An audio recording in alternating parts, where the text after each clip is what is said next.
Fala galerinha, estamos aqui de volta, de férias, mas já com saudade de vocês. Mas para vocês não ficarem com saudade da gente, a gente vai reprisar nossos melhores momentos. Você que não está acompanhando, vai lá no nosso canal do YouTube, estão todos os vídeos lá, dos melhores momentos de 2024. Um agradecimento especial para a Croma Blindagem, Sodier Doces e F12.bet, que estão com a gente o ano inteiro, apoiando e incentivando. Agora nós vamos para os momentos inspiradores, cara. Olha que legal, a gente tem André Novis, o saudoso Silvio de Barros, Fanin mais uma vez, Tecar, Reginaldo Regino contando como ele trouxe a BMW para o Brasil. Tem bastante história legal, hein? Eu acho que eu vou assistir todos esses momentos aí porque vale a pena. E eu também espero você toda terça e quinta aqui no YouTube. Também você pode acessar nas outras plataformas nossas, mgb.podcast, MotorGrid Podcast, procura aí na sua plataforma de uso predileta. Mas 19 horas a gente está aqui no YouTube passando os melhores momentos de 2024. E eles me incumbiram um momento lá de fazer o setup da Mercedes, do carro Mercedes GT3, junto com o Verstappen. Mas você e o Max foca nesse carro aqui, que o Max correu, né? Caraca! Então, era meio... Era diferente, assim, você tá andando no instinto. Aqui daqui a pouco você ouviu o Verstappen falando, Gustavo, o que você achou do meu setup? Então era meio a voz do cara falando assim... Você conversava direto com o Verstappen, trocando ideia sobre o acerto do carro. Quando ele tá em casa, assim, é completamente simulador. Ele fica completamente no simulador, conversando com a galera, trocando ideia. Pô, que legal. Então ele é bem acessível e como ele é um cara assim, badalado pra caramba, ele achou esse environment dele, né? Esse lugar assim que ele consegue se sentir mais tranquilo, né? Mais aberto para conseguir ter uma privacidade, vamos dizer assim, uma leveza ali com a galera. E não tem diferença entre ele e os meninos, assim, ele precisa realmente fazer os stints, precisa realmente fazer todas as tarefas ali que é colocada da equipe, né? Vamos fazer um stint de 30 voltas para ver o consumo, vamos ver se dá para fazer 31, porque aí você economiza uma parada a menos no final. Então, ele é fora da curva também, fora da curva virtual também. Então, ele não tem diferença entre o piloto ali, sei lá, com menos skill do time ou o Verstappen. Todo mundo tem que trabalhar e fazer as coisas. Correndo no virtual também é fora da curva, o cara. Sim, bastante. Pô, que legal. E isso foi muito legal porque no final da corrida, durante a noite, a gente teve uma desconexão no nosso carro. Não era eu que estava pilotando, mas acaba que, né, você fica ali olhando, você vai dormir assim, deu um problema de internet. Você tá olhando a desconexão, aí a gente perdeu uma volta por causa disso, né? Até o outro piloto entrar. Mano. Só que a gente tava naquela dúvida, né? Foi até engraçado porque a gente fez as primeiras 12 horas os dois se empurrando a corrida inteira. Tipo, quem tá as milhas da granja, assim, né? Os dois carros da equipe juntos ali. Nenhum carro morreu ainda. Você tava no mesmo carro que ele ou num carro separado? Carro diferente. Carro diferente. Mas os dois eram uma Mercedes, a gente tava num carro diferente e a gente ficou perguntando um companheiro pro outro, né? Do meu carro. Falando, e se a gente chegar os dois na linha de chegada, assim, quem será que vai ganhar? Eu não vou querer perder, não. Aí o outro falando, não, eu também não vou querer, não. Mas... E acho que nem ele vai querer também que ele vinha.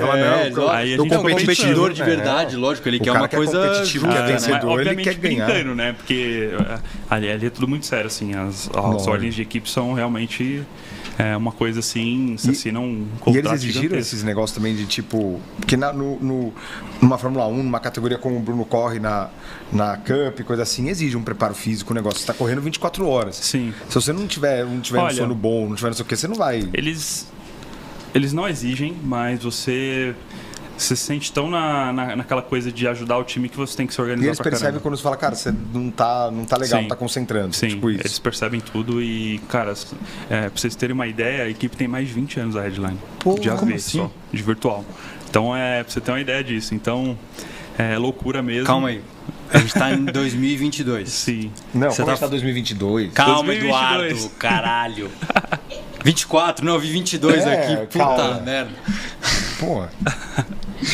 Justo. A gente tá no segundo ano do podcast também. No segundo ano. Isso. Calma. Você tá falando que em 2004 já tinha mas já tinham competições de automobilismo virtual? Já. Em 2004? Tava começando. E é loucura, Caramba. assim, porque você imagina... Não tinha internet. Você imagina... mas também não carregava tanta coisa. Era outro gráfico, outro negócio. 1 mega de internet, né? Hoje em dia, porra. Mas você imagina que, tipo assim, o quanto de experiência esses caras têm, né? Então, depois ali... dessa corrida aí. E quando teve a desconexão, ele mudou completamente a planilha de pilotos, né? A gente tem um schedule mesmo de pilotos e me colocaram para terminar a corrida com o Max. Porque a gente teve a desconexão, mesmo assim a gente estava em terceiro, no segundo carro. Então chegou eu e ele na linha de chegada. Eu vi a gente transmitindo tudo, comemorando, brincando, não sei o quê. Então o pessoal também gostou pra caramba, né? Porque a gente criou muito essa comunidade brasileira lá na Twitch, né? Bastante gente assistindo as lives simultaneamente lá. Então todo mundo quer acompanhar tudo, né? As 24 horas de Daytona, Le Mans, não sei o quê. Então foi super legal, assim, essa coisa de chegar junto na linha de chegada. Depois fazer zerinho junto lá, e ele falando, putz, a gente fez um trabalho perfeito, não sei o quê, e cara, esse tipo de coisa assim é coisa que foge do controle, né? Não tem o que fazer. Então, é como estourar um pneu. Dependendo, às vezes é culpa do setup e tal, estourar um pneu, mas às vezes não, só estoura. Mas foi incrível, assim, foi uma experiência assim, eu vou levar pro resto da vida, assim, e eu marquei ele no stories no Instagram, depois ele respondeu meu stories lá, começou a trocar ideia no Instagram, começou a mandar meme no outro dia. Que legal. Que da hora, mas tá trocando ideia com o Verstappen, né? Então, tipo, isso é uma coisa assim que eu valorizo muito, assim, sabe? Às vezes você vê o valor que o cara dá pro virtual, o valor que ele dá pra quem trabalha duro lá dentro. Isso é legal. Hoje mesmo ele testou no Bahrein, ele tava até agora ajudando a gente a fazer o setup pra ser sábado agora. Ele tava no... Então é real o que o pessoal fala, ele vai pro... Ele sai do carro e vai mas ele não tem um cockpit, que nem o pessoal fala, um avião, vamos supor. Isso é mentira. É mentira. Que falaram aqui? Falaram. Quem foi que falou? Não lembro. Foi o... Jafone. Falou que ele tinha um cockpit no avião? Foi, Jafone. Mas é mito, então. Ele tá mito. Aí ele comprou um notebook e tava lá. No notebook lá, aí daqui a pouco a gente vê ele entrando no nosso server que a gente tava testando e ele tava andando com controle, joystick no iRacing. Ele falou, realmente, o dumper que a gente testou tá bem bom aqui, passa tranquilo na zebra. No joystick no hotel, no Bahrein. Então, tipo assim, caraca, agora. Então, tipo, é um cara, tipo assim, ele podia estar fazendo o que ele quisesse, mas ele tá sentando lá e pergunta e anda.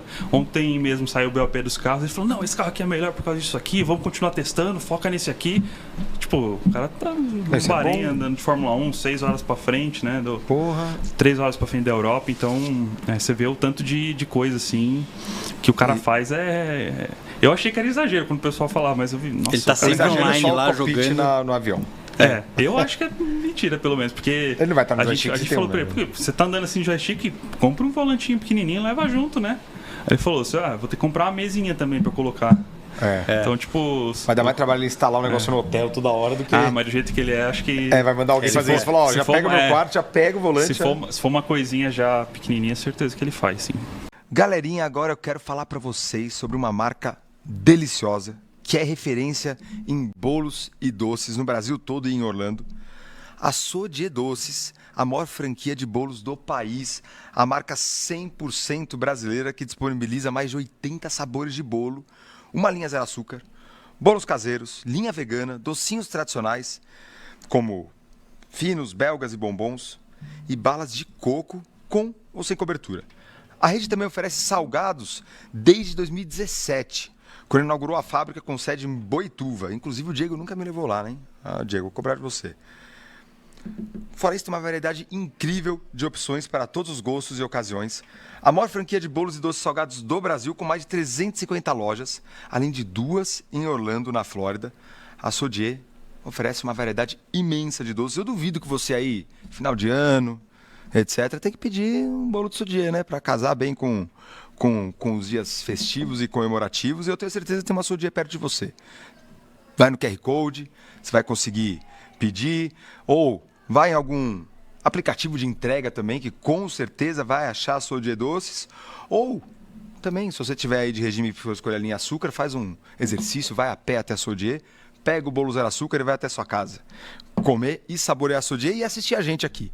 Então, acesse o site sodierdoces.com.br e encontre a Sodier Doces mais próxima de você. Tinha um amigo do amigo do amigo, vai.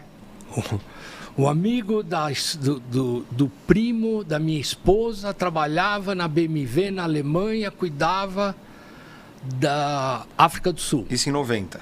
Isso em 88, 87, 88. E ele sentava na mesa do lado da pessoa que tratava da América do Sul. Então, eles falam, agora nós temos que nomear uma pessoa nova na América do Sul, eu tenho que procurar, eu tenho que ir lá procurar. Ele falou, olha, tem um amigo meu que é primo de um revendedor Chevrolet, você não quer ir lá bater um papo com ele? Aí eles me ligaram e caiu no meu colo, né? Não, né? Não chegou nem a ter concorrência, os caras ligaram para você. Teve? Teve bastante. Teve bastante. É que aí tem vamos supor assim, um detalhe muito, que é detalhe, mas não é detalhe.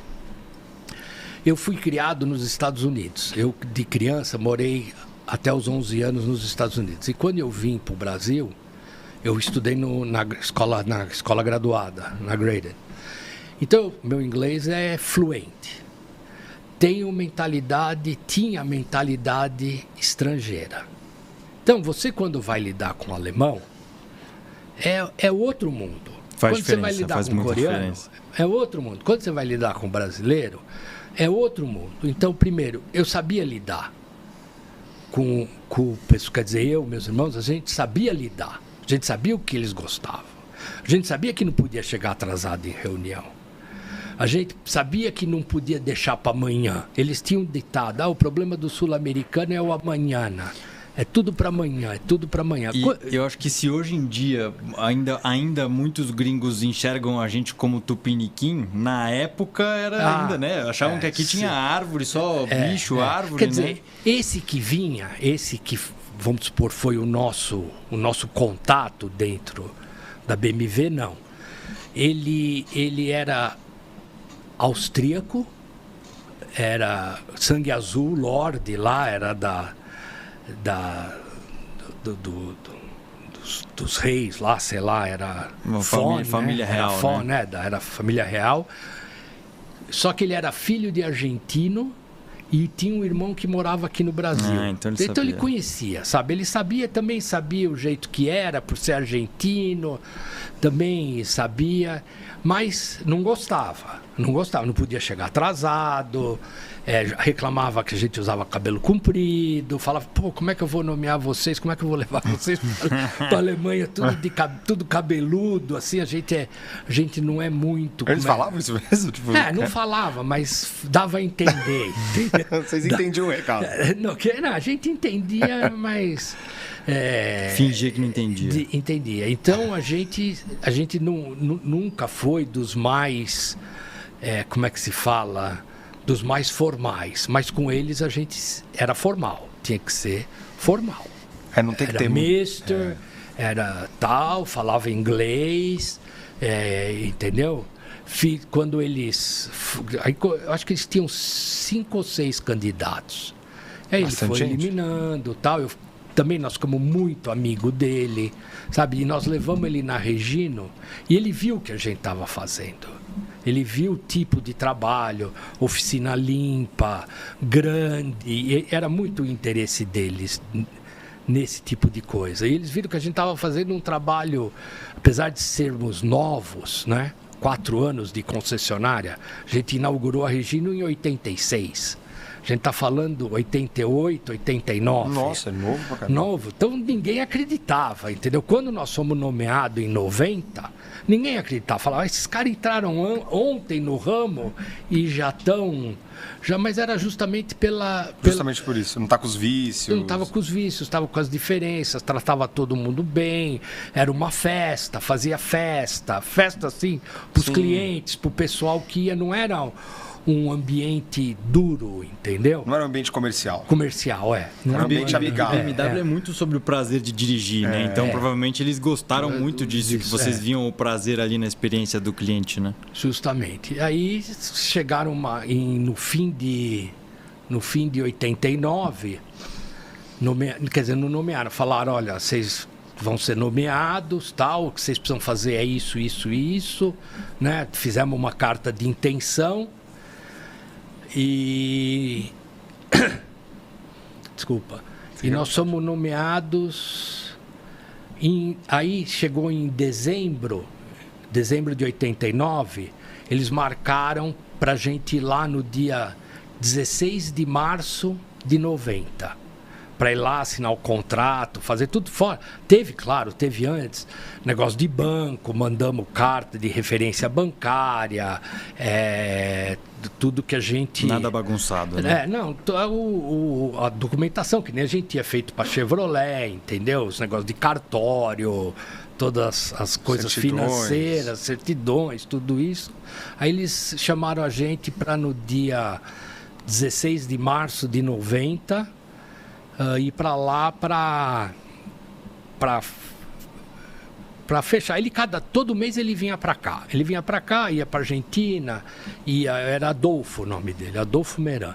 Ele vinha para cá, ia para Argentina, ia para o Chile, ia para Porto Rico, não, para Costa Rica. Então ele tinha os importadores aqui, só no Brasil que não tinha.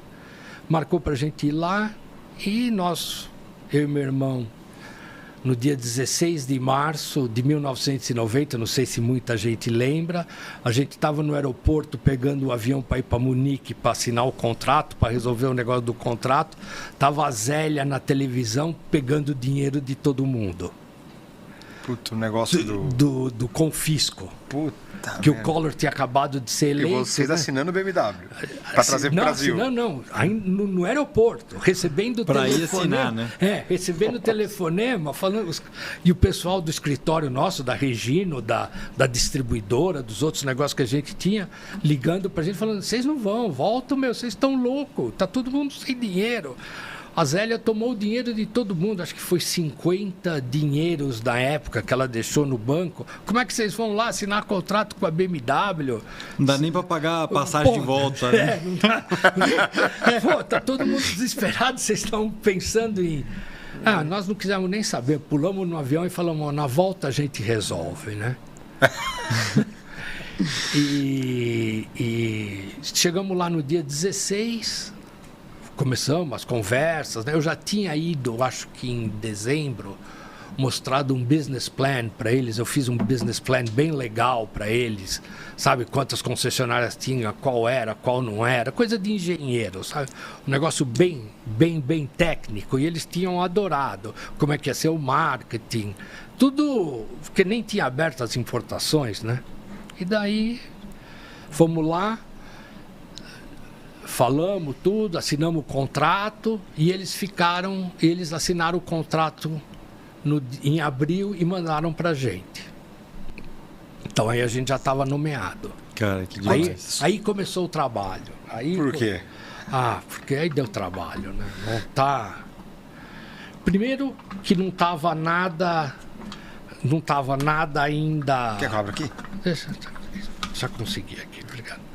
Não estava nada certo da importação, né? Mas vocês pegaram sem abrir importação? Sem abrir importação. Mas como é que vocês iam fazer? Vender para corpo consulado? Acho que tinha alguma... Tava parecendo que ia abrir, não, né? Tava falando, né? falava, era caçador de Marajá, falava que os carros brasileiros eram carroça. Aí vocês se anteciparam. A gente se antecipou, falou, bom, se a gente... Um dia vai abrir. Já tinha aberto até 74. Em 74 é que fecharam. Fala, galerinha. Estamos aqui falando do nosso parceiro F12.bet, nossa casa de apostas esportivas. Uma casa de apostas 100% regularizada. Você, que é menor de 18, nem se arrisca a entrar lá, hein? É só para maior de 18 anos. Ela está na regulamentação do governo, ela está seguindo todas as normas. A gente, com a F12.bet, se vocês pegarem essa prancheta aqui, ela nunca mudou. Está sempre explicando detalhes da F12.bet, mas nunca um roteiro do que a gente tem que falar. Até porque não existe roteiro, ninguém ganha todas as apostas. Eu, no caso, não ganho quase nenhuma. Inclusive, pelo amor de Deus, a F12 renova com nós, porque eu fiquei no negativo. O que vocês patrocinaram nós, eu perdi apostando no meu time, não foi bem esse ano, cara. O que salvou que eu apostei contra o time do Bruno. Então, no final do ano deu uma levantada, mas ajuda nós. Então, a gente, como nossos outros patrocinadores, a gente chama empresas que a gente confia. Então, lá você vai ter um acesso seguro, lá você vai estar seguindo tudo que a lei exige, porque a F12.bet entrou no mercado para isso. Ela não é uma empresa bet só de apostas, mas sim de entretenimento, como leva a gente para as pistas e etc. Então, QR Code na tela para você que quer começar a arriscar aí uma apostinha aí no futebol, coisa assim. Se cadastra lá, porque o suporte é 100% humanizado de 24 horas. Você pode colocar R$2, já que já dá para começar a brincar e jogar. Então, F12.bet, nosso parceiraço aí do MotorGrid Podcast. Como vocês, eu sou um apaixonado por carro desde a minha infância, né? E nós estamos falando aqui, né, do século passado. Eu sou de 67. Meu primeiro emprego foi na GM, na época do André Bier. Numa época em que o mercado brasileiro era super fechado, né? A gente tinha 3 marcas de carro: Chevrolet, Volkswagen e Ford, que produziam aqui em terras tupiniquins, né? Quando chega a Fiat, que é a 4ª marca, e aí em 95, né, o mercado se abre, né, com o Collor. Não estou falando do século passado, meus cabelos brancos não me deixam mentir. Mas tem cabelos, pelo menos, né? Eu não tenho tantos brancos, mas tá faltando aqui. E aí, né, para o consumidor no Brasil foi uma novidade muito grande, né? Porque a Mitsubishi, que era televisão, né, carro, sinônimo de modernidade era o Lada, né? Quando veio para o Brasil, Lada Niva, imaginam isso. Então, eu nessa época, pela minha paixão por carro, comecei a trabalhar na GM, né? Comecei em 89 como estagiário. E aí passei por vários departamentos, mas o departamento que mais me deu o insight, né, de depois vir a criar a OE Motors, a ter a ideia da OE Motors, era o comparativo. Eu fazia o treinamento de toda a rede de concessionárias. Que legal. E o papel não era suficiente, né, para a gente manter atualizado sobre todas as novidades do mercado. E aí, ao mesmo tempo, estava debutando a internet no Brasil. E eu falei, pô, aqui tem uma coisa legal que dá para fazer aqui, vamos fazer um catálogo. E eu não era bom de marketing, né? Eu continuo sendo um aprendiz, né?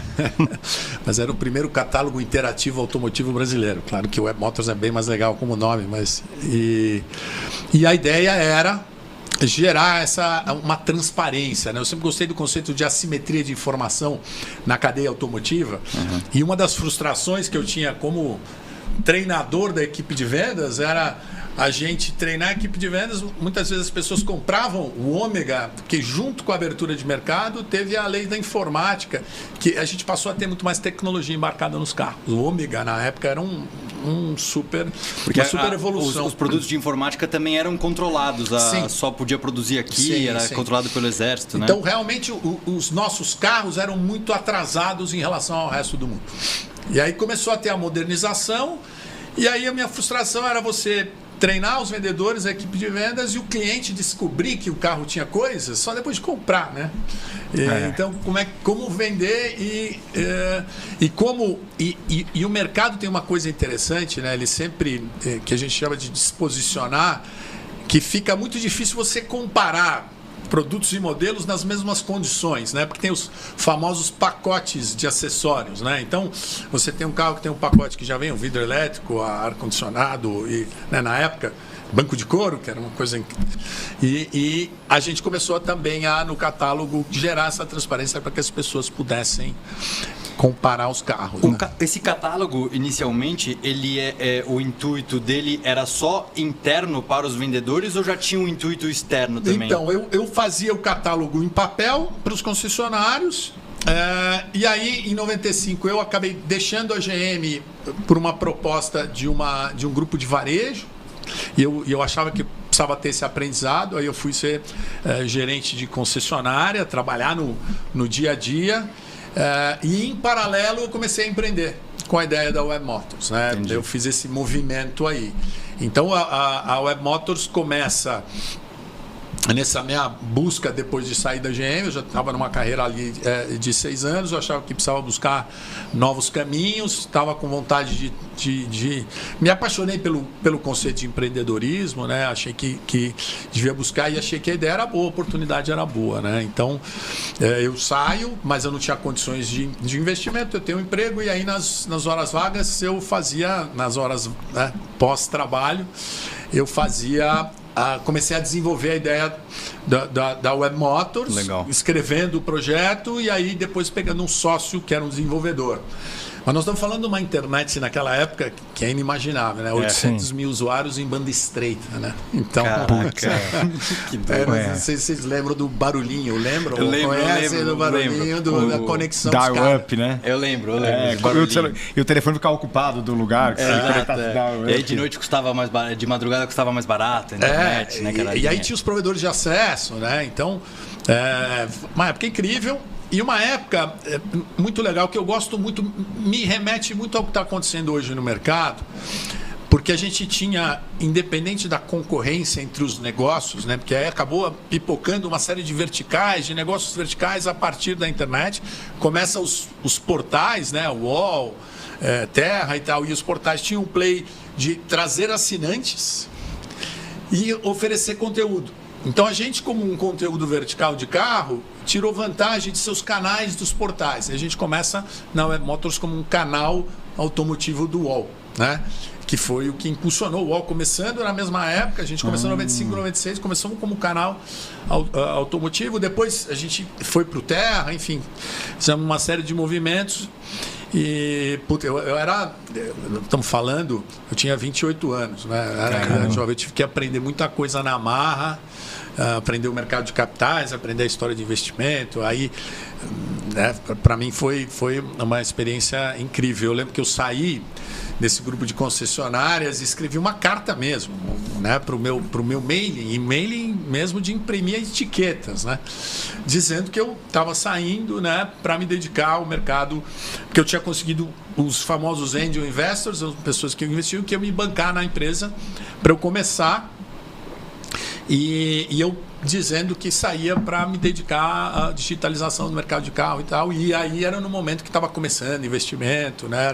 Nós estamos falando de 98, 99. A janela da exuberância, vamos dizer, desse começo de internet no Brasil foi muito curta, né? Até o estouro da bolha em 2000. Isso aqui pulou dois anos antes da bolha, 3 anos antes da bolha. Né? Mas a gente conseguiu surfar a onda, né? Dessa primeira onda.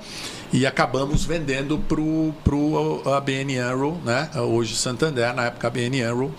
E numa história curiosa, né? Eles vieram conversar com a gente numa época que a gente estava andando sobre as águas, né? Que teve essa época de internet, todo mundo que achava... E acontece de tempos em tempos. Sim, verdade.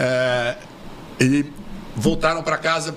Tá muito caro, vamos tentar fazer dentro de casa. Não conseguiram fazer, e aí a gente voltou a conversar, a gente mais maduro na conversa. Isso quanto tempo depois? Em que ano? E isso nós estamos falando de 2002, né? Fevereiro de 2002 é que houve a aquisição da Web Motors pelo Santander. E aí você saiu 100% do negócio? Aí eu saí 100%, eu fiquei executivo um tempo, um ano e meio, depois eu saí. Aí vivi um período sabático, tinha um período de não compete, né, que normalmente tem nessa indústria, que eu cumpri 5 anos. E aí voltei em 2007 para fazer exatamente a mesma coisa, dessa vez com o Itaú, né, que a gente brinca, mas também mais maduro, né? Sim. Hoje, como é que é a tua rotina? A tua rotina de um piloto da Porsche que vai pra escola. Conta aí. Acordo... Não, interessante. O cara tava na escola agora, velho. Pô, ele vai de 83 segundo colegial. Sério? Não, lógico que não. Paro na vaga da diretora. Não tem problema. Eu acordo 7h20, aí eu vou pra aula. Mas que horas começa a tua aula? Você acorda às 7? Que porra de aula é essa? Começa às 8, mas só que vai até às 4. Ah, tá. Aqui você queria que o quê? A minha aula começava às 7. Então minhas escolas anteriores começavam às 7h10 a aula. Só que essa começa... 7h10 começava a minha aula, exatamente. É verdade. Pra mim começava às 10, que eu dormia. Legal. Não, eu também chegava lá e dormia. Lógico, nem começa. Não, aí eu acordo 7h30, começa às 8 e vai até às 3h45, 4 horas. Aí chego da escola, aí eu 2 vezes por semana na academia, e 3 vezes por semana eu jogo tênis, entendeu? Entendi. Eu jogo bastante tênis, porque eu gosto bastante. Porque é um dos outros esportes que eu... É que o automobilismo não tem comparação, cara. Eu gosto muito, muito. Agora o tênis eu gosto bastante também. Só que eu faço academia e agora, segundo colegial, você já começa a ver as coisas também para vestibular, né? Então a gente também tem que pensar nisso, porque minha mãe quer que eu faça faculdade. Pelo jeito ele não quer. Minha mãe não, eu quero. minha mãe Não, mas quer é que eu faça. necessário. Eu Mas vou eu fazer. estou tentando convencer. Né? O que Não, que você eu vai vou fazer? O fazer. que você ia fazer de faculdade? Não, Administração. Eu queria fazer administração. É um ótimo curso. Mas tipo, em faculdades específicas, assim, eu queria. Entendeu? Ou um INSPER, ou já viu alguma coisa Mas é um assim. ótimo, pô. Sim, puta, então. puta curso. Eu queria um curso. E os forte. simuladores? Cadê? Quando é que você joga simulador? Você Cara, não joga mais? jogo à noite. Chego da escola, acabou a academia, simulador até. Simulador. Ah, e vou. E não estuda? Vou meio virado pra escola. Não, mas eu tenho sorte que eu vou bem na escola. Eu sempre fui. Eu Entendi. presto bastante atenção. Então eu não preciso me matar de estudar, entendeu? Entendi. Aí dá pra jogar. É. Não tem. Ainda Aí bem. Dá pra Dá pra jogar concentrar, simulador é. pra caramba. É. Mas quantas horas por dia você joga mais ou menos Cara, simulador? já joguei mais. Eu acho que. Ele quer saber porque ele quer pegar habilidade. É. O quê? Eu não tenho muita paciência com Por simulador. exemplo, ó, faço academia, chego da academia às 6, acho que eu jogo de uma. Eu janto, dá umas 4 horas, eu acho. 4 horas por dia. Umas 4 horinhas. É bastante, velho. Não, é A gente muito. podia colocar um simulador na sua casa Eu pra fui- você. Mas eu vou ter. Pra você treinar. Aí, ó. Eu vou ter. Aí a gente vai colocar você na trophy. Não. Não, e tipo. Imagina eu bato num carro e o cara é do Motogrid e... ou algum patrocinador do Motogrid senta o carro na traseira dele. Deixa pra lá que é melhor. Deixa aqui. Em Interlagos, na quinta-feira, eu tinha treino opcional. Eu fui pra escola, 7 e pouco da manhã, fiz 2 provas até as 9, saí Saiu das mais 9, cedo? saí das 9 da tarde do colégio fazer o treino na Porsche Cup. Cheguei destruído, mas cheguei. Não, isso é bom. É bom. Então tudo foi no simulador. Foi. E ó, que legal. explica aí pra galera, porque tem gente que pode ter dúvida, né? Porque você corre de carro na pista, Certo. Porsche, mas você tem 16 anos, você não tem carteira de motorista. Exato. Como é que funciona? Pra galera entender aí, tem que ter carteira de motorista, não tem? É diferente? Não, você não precisa ter carteira de automobilista, a carteira De motorista. de motorista. CNH. CNH. E pelo que eu sei, a Porsche Cup idade mínima é 15 anos e você tem que ter a carteira PGCB, que é a carteira de piloto. Carteira de piloto PGCB, que você faz diante Então de você uns com cursos, assim. 15 você já pode ter a carteira de piloto Já- pra andar já de pode. carro Já- na pista, exatamente. mas você não pode andar de carro na É rua. isso, aí essa PGCB ela te dá o direito de correr quase todas as categorias brasileiras, entendeu? Sim. Não sei se tem algumas exceções, mas... Acho que não. É, Não, talvez a Stock tenha- Stock, a Stock seja falaram uma exceção, Stock, eu é. acho. Lá a Stock talvez- Series você pode. Lá tem que ser na Stock, não sei se tem uma específica deles, mas eu sei, deve ser a PGCA. Pode ser. Aí essa carteira com 15 anos você já pode fazer, acho que a Porsche Cup ou todas as diversas outras. A partir dos 15 você já tá hábil pra pilotar, entendeu? Mas você tem que ter a carteira, você não precisa ter carteira de motorista nem nada. Por exemplo, eu faço a corrida e volto de motorista pra casa, né? Volto pra casa com meu pai ó, ou assessor com alguém, né? E deixa eu te falar uma coisa. Você vai no próximo track day nosso? É lógico. Porque você não foi no último. É porque eu tava viajando, tive aniversário. Não, eu ficava vendo os vídeos, aí eu ficava vendo a tabelinha de tempo. Não, mas o próximo eu vou. Nosso foi. E talvez o próximo tenha uma premiação boa, mas eu não posso É? falar ainda. Por que não? Porque eu não posso. Ah, e o próximo é. Eu acho que vai ser em novembro. Vai estar com o carro novo, né? É, tá com o carro novo. Pode falar o carro novo também? Pode, vai dar. Ele vai agora pilotar um 992 GT3 RS. Um de RS. Mas vai lá pro Não, e acabou. teu patrocínio lá colocar um pneu dessa vez, né? Não, já, Mas já Cup vem? 2R, Não é? vem Cup 2R de Vem, fábrica? acho que Não, vem mas Cup aí, 2, eu mas acho. você vai fazer o seguinte, você vai fazer lá, começa de manhã. É lógico. Faz... Ah, não, aliás, já que você já conhece o Velocitar agora e tal, você vai cedinho que tá mais frio, mais fresco, Volta. já mete uma volta. Aí anda lá o dia inteiro, quando E depois faltar troca no final. 20 minutos É, pra acabar, exatamente. você coloca um outro zero Aham. e vai. É, Já pode falar, lógico. Não, o prêmio vai valer a pena. Então, Eu já aviso que vai valer a pena. Eu fiz a clínica do Beto Gress semana passada e os caras estavam fazendo isso de GT3. É, lógico.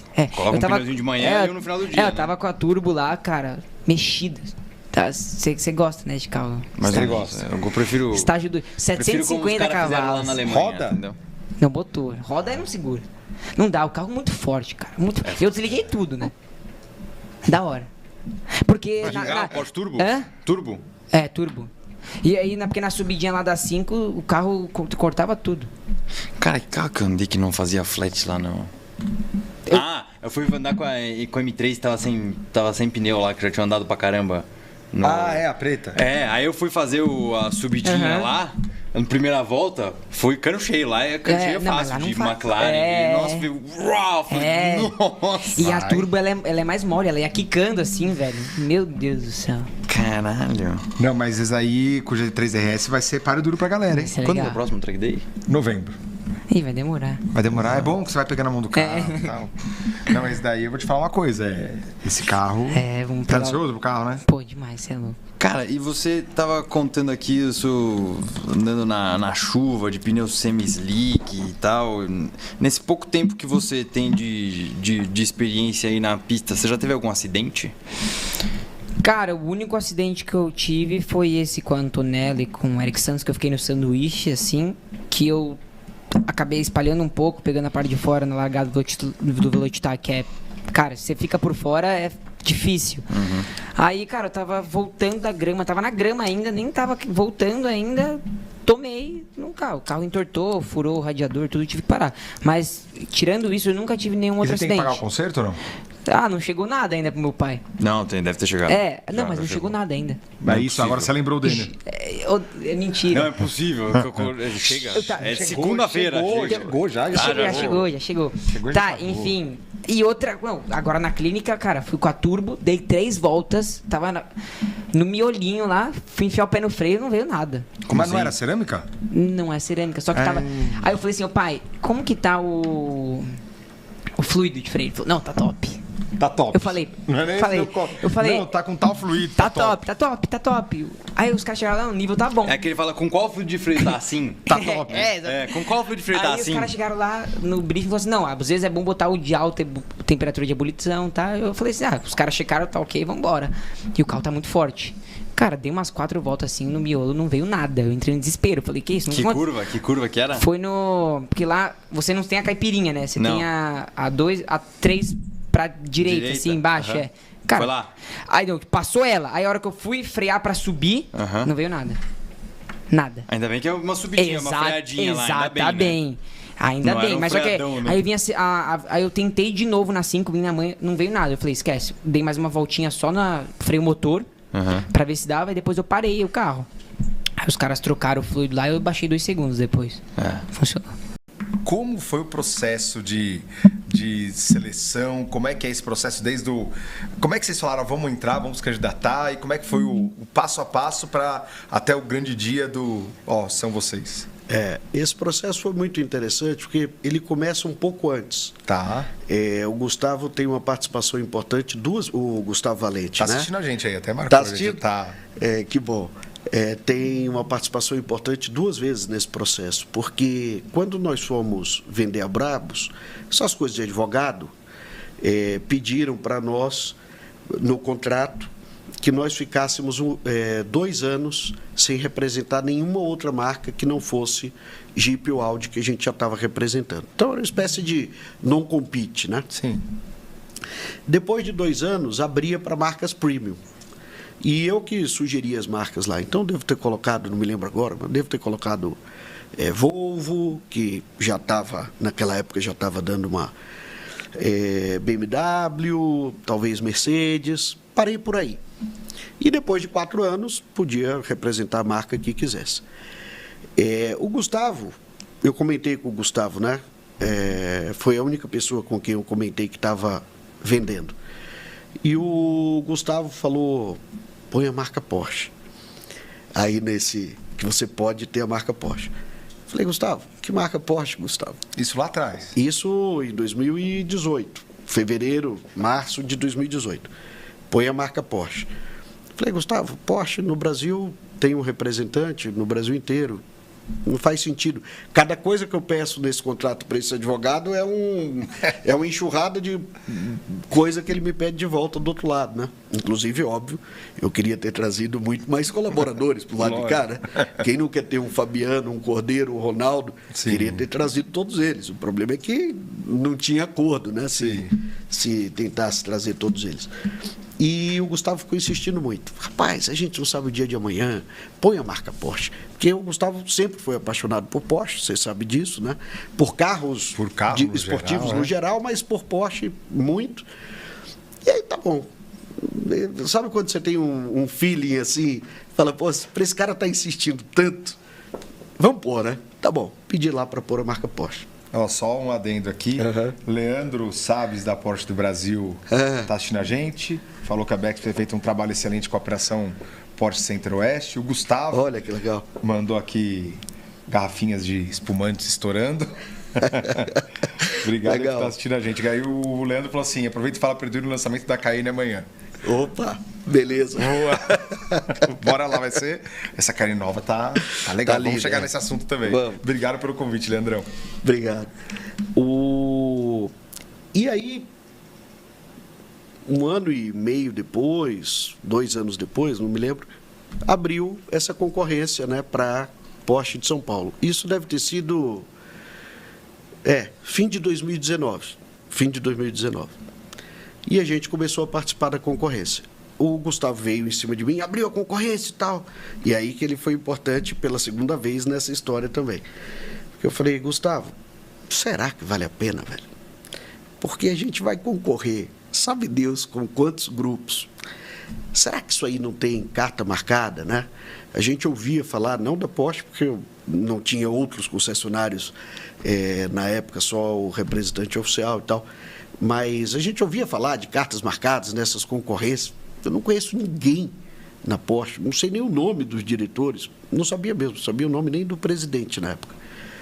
Aí o Gustavo: não, vamos participar. E eu, como eu queria ele muito focado, a gente estava crescendo em Jeep, tínhamos acabado de abrir mais 2 lojas em Jeep, eu queria ele muito focado, né?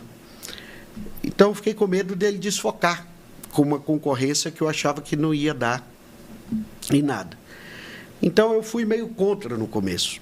E ele insistindo muito, até a hora que ele me convenceu, falando assim: a experiência da gente participar dessa concorrência vai nos deixar mais forte para o futuro, para outras.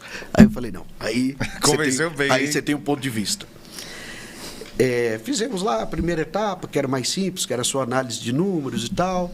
Passamos para a segunda fase. Na segunda fase, a diretoria da Porsche foi em Alphaville nos visitar. E quando eles chegaram em Alphaville, eu acho que eram umas 7 pessoas, e eu estava lá com o Gustavo para receber, né? Porque também falei, também vai ser um aprendizado para mim, né? Fizemos lá uma apresentação para eles, do grupo, já que é para fazer, vamos caprichar. É lógico. Né? Mas eu ainda estava nessa postura de... E o Gustavo animado. Sem dormir no dia Gustavo anterior. já não estava dormindo.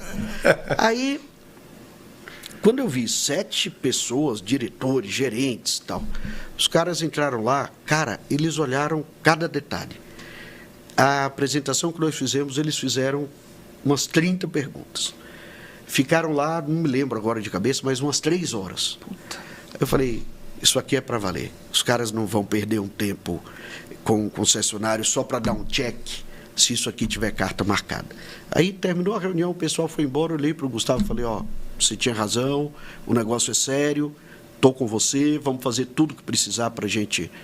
E aí começamos a nos preparar, né? Porque era uma batelada de entrevistas. Logo depois começou a pandemia. Verdade. Então eu me lembro que a primeira entrevista com o presidente da Porsche na época, que era o Andréas, nós fizemos online, porque já estava com o problema da pandemia. E o Andréas, eu não sei por que motivo, eu não sei se foi assim com todos os concessionários ou se ele estava em algum lugar nesse dia específico que precisou ser dessa forma, não abriu a câmera. Então foi uma coisa muito esquisita para a gente, porque além de tudo a gente, em inglês, tentando vender um peixe para uma tela... Você não sabe a reação. Para uma tela que você não tem a menor ideia se você está agradando ou não. Foi divertido, né, esse nosso jeito, meu e do Gustavo. Provavelmente podia ter até mais pessoas com ele, não ele sozinho. Não, eu acho que tinha outras pessoas. Teve um momento que ele perguntou: e quem é o concessionário? É você ou é você? Porque ele não estava sequer entendendo como é que era essa divisão entre nós. Mas eu acho que algumas coisas que podiam ser até os nossos defeitos, vamos dizer assim, nós conseguimos transformar para eles em qualidade. Primeiro, o tamanho do grupo, né? Eu comentei com eles na época, a dedicação que a gente vai ter para o negócio de vocês é uma dedicação imensa, porque pelos números que falam de Porsche, provavelmente vocês vão representar mais de 50% do lucro do nosso grupo. Totalmente diferente, né? De muitos concorrentes gigantes. Desses grupos gigantes que o negócio representa 10% e tal. E realmente, hoje, no ano passado, acredito que a Porsche tenha representado 70% do nosso resultado final.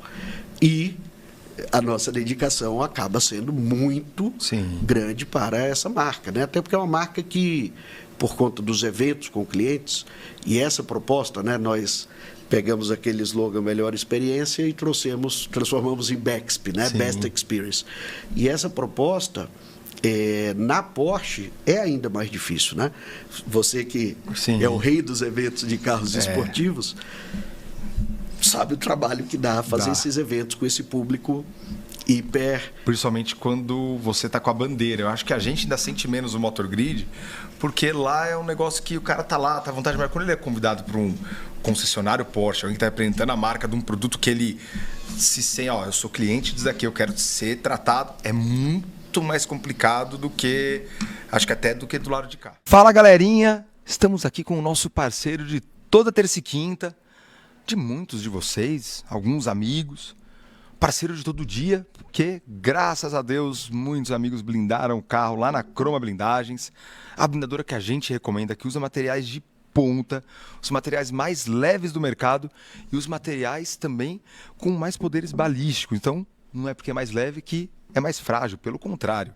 A Croma Blindagens, cara, é uma linha praticamente hospitalar, é uma planta surreal que tem dentro da Croma Blindagens.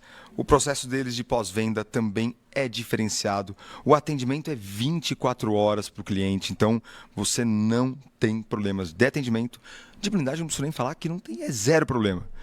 Croma Blindagens, você que está ouvindo a gente, cromablindagens.com.br é o site e o Instagram @Croma Blindagens Oficial.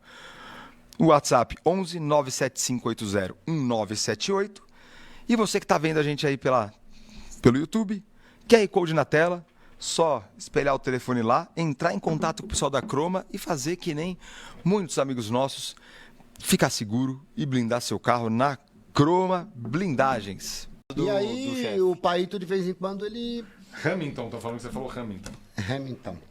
Hamilton. Bruno Cabelo Rabo. O Paito de vez em quando a gente tá trocando uma ideia, assim, porra, assim, tem hora que eu imagino, fico louco, que às vezes tempo de falar com todo mundo, atender telefone, eu fico imaginando como que é a vida do Paito, se a minha é assim, né? Bom, mas aí de vez em quando sobra um tempinho, a gente tá falando de um assunto, outro, e aí numa dessa o Paito falando de alguns carros que ele tava trazendo, né? Aí ele sempre fala alguns carros que ele achou, que acha e tal. Aí numa dessas ele falou que estava trazendo uma 918. E eu tinha um cliente, que foi a cliente em comum com ele, que já tinha tentado comprar esse carro por as últimas 3 918 que ele trouxe. Duro de negociar, então? Não é duro, é difícil. Duro, é. Assim, tem gente que não é por falta de dinheiro, pelo contrário, né? Que você falou, ele poderia ter comprado uma das 3 primeiras que vieram do Brasil, aquela época, poderia. Mas ele não estava naquele timing dele, né? Às vezes de idade, com outra prioridade, de família, de filhos, sei lá, disposição, porque quer queira, quer não, por mais que anda muito pouco, é uma exposição. Claro. Né? E sempre travou no final da negociação e não foi. Das primeiras negociações... Ele quase comprou uma usada com você também, não foi? Quase comprou uma usada. As primeiras negociações eram para ir direto, depois eu comecei a falar com ele. Conheço ele há muitos anos já, mais de 15 anos. E aí fui uma vez, vendi a SLR novamente para ele, de volta, né? E nessa época da SLR que ele ficou entre eu recompro a minha SLR ou parto uma 918. E aí tinha uma 918 em São Paulo que estava... À venda, né? Levei ele para ver o carro e tal... Mas foi difícil, não chegou no preço, em condição de pagamento, etc e tal. E não, daí ele falou, deixa eu ficar com a SLR mesmo, que já foi minha, que eu gosto, e esquece 918. Não vou comprar esse carro no Brasil. Por N motivos, um deles é aqueles custos todos que a gente estava falando, de PVA, de impostos de importação, quanto custa o carro lá, quanto custa aqui. E Quando o Paito falou que tinha esse carro, falei, vou mandar para ele. Depois ele falou, manda, cara, manda. Não sei se vai, né, mas... Não foi antes e comprou outro carro, agora... Ele comprou outro carro, acho que não vai, mas manda. Cara, despretensiosamente mandei. Mas lembrando da pessoa que a vontade dele era ter um carro desse. E aí, depois de inúmeras visitas, conversas, esclarecimentos, minha, do Paito, fomos até o Paito e eu fomos até o escritório. Ele andou numa 918 Spider de um cliente seu que emprestou para ele andar. Aí foi filtrando, né, cara? Aquele funil que a gente chama, né? Vai tirando aí todas as objeções lá. Chegou no preço? Chegou. Chegou na condição de pagamento? Chegou. Puta, mas IPVA? Não, IPVA chegou. O meu usado, pego, tal. Então você vai chegando. Até o momento que falou, puta, mas e se eu não gostar de andar no carro? O cara faz tudo para não comprar porque é muito caro. Fala, cara, é mais ou menos isso. Advogado do Tipo, diabo. uma ocasião, quando eu fui nessa vez na Áustria, eu tinha vontade de ter um Rolex. Mas eu tinha colocado na minha cabeça que eu ia comprar um Rolex com $5 mil. E não tinha Rolex de $5 mil. E nos Estados Unidos não tem lugar nenhum. E aí eu tava voltando, o voo era vinha da Áustria para Paris, Brasil. Último voo, fechando todas as lojinhas e tinha um free shop, uma loja da Rolex Free Shop. Fui lá olhar o relógio. Era 7 mil e poucos euros, eu lembro até hoje. Dava 12 mil reais. Eu queria, podia até comprar. Coloquei no braço, pedi desconto, não tem desconto, relógio de aço, tá? Dei o cartão. Mas, no fundo, eu queria que meu cartão não passasse. Para eu falar. Eu tentei. Sabe quando você escapar tranquilo? Tentei, meu. Fechei no aeroporto, graças a Deus. Vá pro Brasil. Passou. Filho da puta. Comprei. Tenho até hoje. Valorizou. E foi uma realização naquele momento. Né? Então, acho que o momento do cliente também chegou. E, cara, foi melhor, assim... O Paito conseguiu mais um achado desses que ele garimpa aí. Esse foi longe, hein? Porque se achar uma 918 0 km, que é a única maneira de poder trazer para o Brasil. E ele achou esse carro em Hong Kong. Carro zero, com todas as revisões anuais feitas na Porsche. Com pacote de baterias já trocado. Que tem um negócio que isso é importante, caro. Né? E mais legal ainda com um pacote Waisak, né, cara? Ficou bonita essa cor no carro. E a cor não era a cor que o cliente preferiria. Cara, mas... E quando ele andou no carro do cliente? Cara, aí eu vi o carro. Quando o carro chegou, cara, o carro é demais. Então, mas aí ele tava falando, desculpa. TDAH do Fanny. Chegou... Não, porque vocês vão mudando na porra do assunto também. Chegou, né, uma dessas últimas objeções que era... Puta, eu preciso andar num carro. Falei, e agora, cara? Vou esperar o carro chegar no Brasil, nacionalizar para ele andar... Puta, vai demorar uns 60 dias. Vou perder o timing ou vou perder o carro. Eu, Farinho, vou perder de vender o carro. Porque o Paito faz 2 ligações, ele vende o carro. Ele vende mesmo. Ele agradece a oportunidade que ele me deu de negociar o carro. Sim. Ele não precisa de mim para vender esse carro. Né? E aí eu falei, e agora, o que eu faço? E aí tem um grande cliente, amigo, queria agradecer. Nosso cliente AL. Que era o...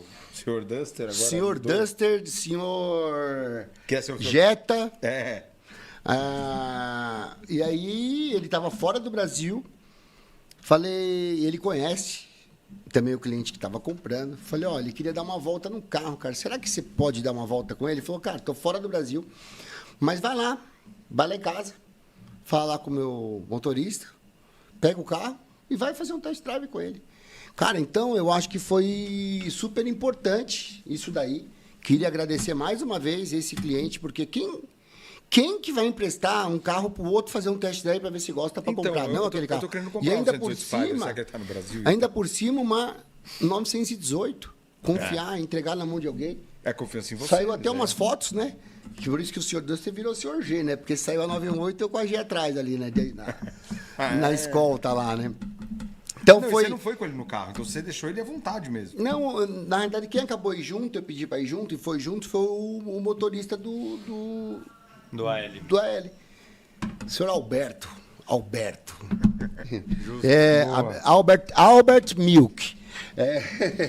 Foi na frente até para explicar o carro, entendeu? Então, isso foi muito importante. E sabe a outra coincidência, que o mundo é feito de coincidências, né? A coincidência do Motor Grid, da Itatiaia ter entrado no Motor Grid e eu participar do Motor Grid, foi a SLR, que eu estava andando com ela, paramos numa loja lá que tinha uns pãozinho, quando o Edu estava fazendo um dos encontros e a gente virou patrocinador. Essa mesma E o cara que estava com você... Eu mandei pra foto esses dias da SLR. Ele falou, puta que pariu. Essa mesma SLR que depois eu vinha vender novamente quando eu já estava na minha loja. E para esse mesmo cliente que comprou agora a 918. E a 918 que eu usei de test drive foi a primeira que o Paito importou para ser vendida, teoricamente, a última. A primeira e a 10ª. Caramba. Teoricamente que não dá pra saber, né? Por isso que eu falei teoricamente, vai saber que o Paito não acha mais nenhuma. O cliente estava comprando e falou, Paito, você assume um compromisso que a minha vai ser a última. O Paito falou, eu acho difícil eu trazer a outra, mas eu não assumo esse compromisso, não. É lógico.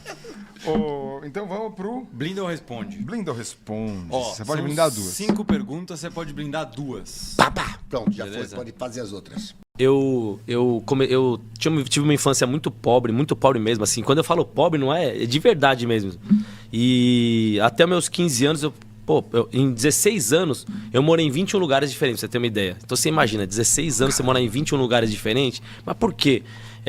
Eu tinha um padrasto, que ele era um cara, ele era usuário de droga. E ele vivia em altos e baixos.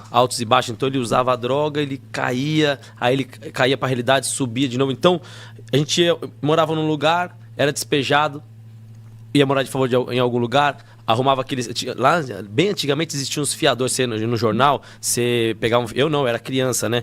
Mas no caso do meu padrasto, ele pegava um fiador lá no jornal, alugava um imóvel pra morar, a gente ia morar lá, não pagava aluguel, era despejado de novo. Então, em 16 anos, eu morei em 21 lugares diferentes.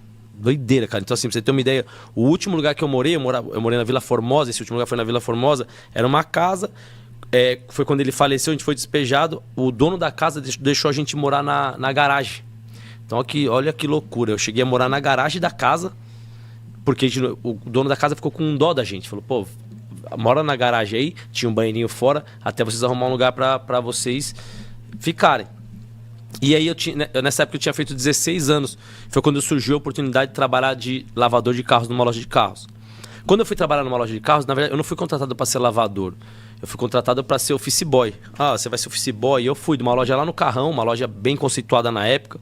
E só quando eu cheguei lá, virei tudo. Assim, quando você é jovem, novo, duro... não tem essa, é o que, limpa aqui, faz aqui. E eu comecei a fazer o serviço de office boy, limpar os carros. E, cara, quando eu cheguei nessa loja, eu conheci um mundo diferente, assim. Então, você imagina, até meus 16 anos, eu tô falando isso aí, eu sou de 80. Então, até 1996, não tinha, onde eu morava não tinha, você não tinha acesso a carro, não tinha internet, não tinha nada disso. Então, quando eu cheguei nessa loja de carros, foi logo quando começou a chegar as BMW 325, as Mercedes, as C180, as Eclipse, as 3000 GT. Eu lembro que eu cheguei nessa loja, cara, eu olhei aqueles carros e falei, cara, que doideira é isso, meu? Que mundo é esse? E eu fiquei impressionado. E ali eu descobri um novo mundo. E eu falei, preciso fazer algo para mudar minha realidade. Eu tenho que fazer uma coisa para mudar minha realidade, para ser alguém, porque a minha vida, tudo que eu passei, agora eu descobri que tem um mundo diferente. E o máximo que eu tinha de expertise ali com 15 para 16 anos, sem pai. Minha mãe nessa loja de carros, ela era faxineira, então eu trabalhava de lavador e minha mãe faxineira, registrado nessa mesma loja de carros. Então o máximo que eu tinha lá de expertise do negócio era falar, cara, vou juntar dinheiro. O que eu conseguia eu vou juntar. Então eu trabalhava de segunda a sábado nessa loja de carros. Sábado eu saía de lá, tinha um buffet do lado chamado Buffet Solar. Eu trabalhava de garçom nesse buffet solar, minha mãe trabalhava de faxineira e minha mãe fazia bolo nesse buffet. Eu parava de trabalhar domingo 5 horas da manhã e eu descansava só no domingo. Então era eu, minha mãe e minha irmã, e eu tenho um irmão mais velho que não morava com a gente. E a gente começou a pagar um aluguelzinho e dividir a renda. Então, eu pagava aqui. O que eu tinha que fazer? Pagar o aluguel para não mudar mais, água, luz e compra. Não comprava roupa, não fazia nada. E comecei a juntar um dinheirinho. Assim, o que dava. Cara, eu não fazia... Você fala assim, vamos ali comer uma esfirra. Não vou. Vamos ali tomar um refrigerante. Não vou. Eu tava focado em juntar dinheiro. Então eu fiz uma conta. Falei, cara, se eu juntar esse dinheiro quando eu tivesse 70 anos, eu vou ter 40 mil reais. A minha conta era essa. Era o máximo que eu tinha de sabedoria naquele momento. Aí eu passei de lavador, eu passei para motorista. Tipo, quando eu passei para motorista, quando eu falei que eu conheci o Edmundo, até para quem não sabe, gente, uma curiosidade, o Edmundo da All Motors veio aqui umas semanas atrás. O Edmundo, ele frequentava essa loja que eu trabalhei, ele frequentava lá. O meu ex-patrão é padrinho de casamento dele, e ele frequentava essa loja. E o Edmundo chegava lá, cara, eu achava, eu falava, esse cara é muito, muito top, mano, muito top. Então eu lembro que ele ia de terno, assim, com uma bolsa da Louis Vuitton de lado, eu já falei isso pra ele. E eu olhava e falava, cara, um dia eu vou ser igual esse cara, mano. Um dia eu me inspirava nele, no jeito dele se vestir. E quando eu virei o cara, a primeira coisa que eu fiz foi colocar um terno. Eu lembrei do Edmundo e falei, vou fazer igual esse cara. E aí eu passei pra motorista, nessa loja, no qual o Edmundo acompanhou isso aí. E meu salário aumentou de 180 para 300 reais e eu continuei juntando todo o dinheiro que eu tinha, não gastava nada. E aí eu passei para vendedor. Quando eu passei para vendedor, aí quando for entrar o link, você me avisa que eu tô falando aqui, tô arrebentando aqui, vou falar e você me corta porque eu falo muito. Não, pode mandar bala. Aí eu passei para vendedor. Quando eu passei para vendedor, aí, cara, eu descobri que eu tinha um dom vender, que eu não imaginava, eu tinha um dom de vendas. E aí a minha realidade começou a mudar aí. Eu comecei a ganhar um salário ali mais ou menos uns 5 mil reais. No dia de hoje eram uns 15 pau. E aí o que eu fiz? Eu continuei com o mesmo padrão de vida que eu tinha lá de motorista lavador. Não fazia nada, não fazia nada, não gastava R$1. As roupas que eu usava, esse meu ex-patrão, ele... tô com uma roupa aqui, uma calça, você não quer? Eu quero. Eu pegava roupa dada. Então assim, eu não gastava com nada, só juntava dinheiro. E aí... Ali eu comecei a mudar a minha visão, que eu falei, eu comprava um carro aqui, vendia ali, dava 30 mil reais de lucro pro meu patrão. Comprava outro carro aqui, vendia ali, dava mais 25 mil. Aí eu falei, por que eu não posso fazer isso pra mim? Por que eu vou ficar fazendo isso pra alguém? Eu comecei a ter essa percepção. É o que eu falo, gente. Quem tem informação, ganha dinheiro. Eu não tive informação, o máximo que eu podia fazer ali é juntar dinheiro. Vou juntar grana. Aí até eu tive a oportunidade de ser um vendedor de carros. Quando eu tive a oportunidade de ser um vendedor de carros, eu descobri que eu tinha um dom de negociar. Sou um cara que eu negocio. E aí eu falei, mas peraí, eu posso fazer isso aqui pra mim. Eu ganhei 30 mil aqui. Aí eu dava os 30 mil na mão do meu patrão e ele me dava lá 500 reais. Aí eu olhava pros 30 mil e falei, esses 30 mil podia ser meu. Aí eu falei, cara, eu vou trabalhar por conta. Eu vou fazer o seguinte, eu vou estipular uma meta.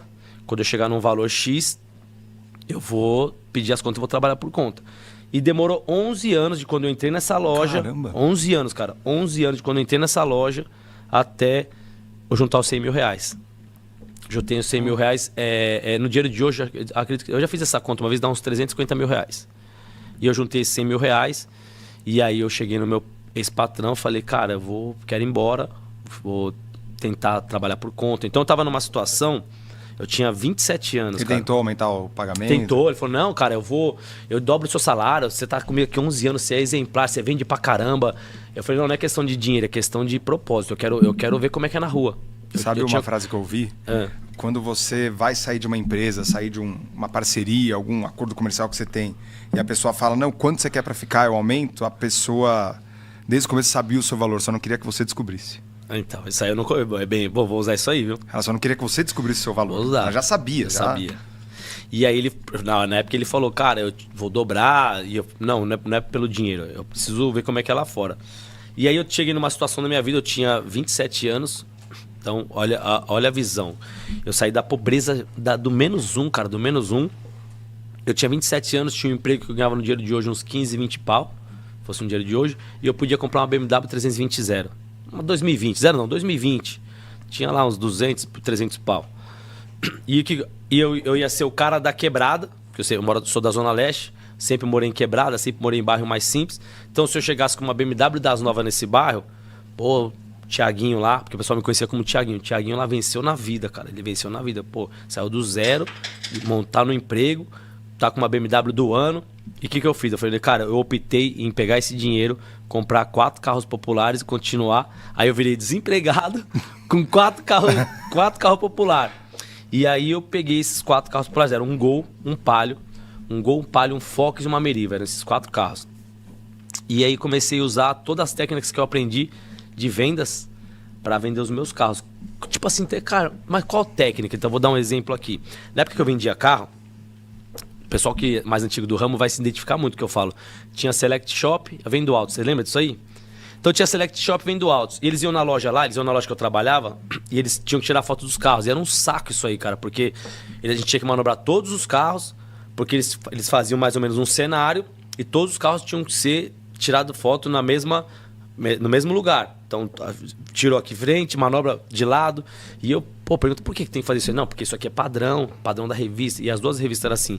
E eu levei isso aí, quando eu comecei a trabalhar por conta, eu não tinha loja.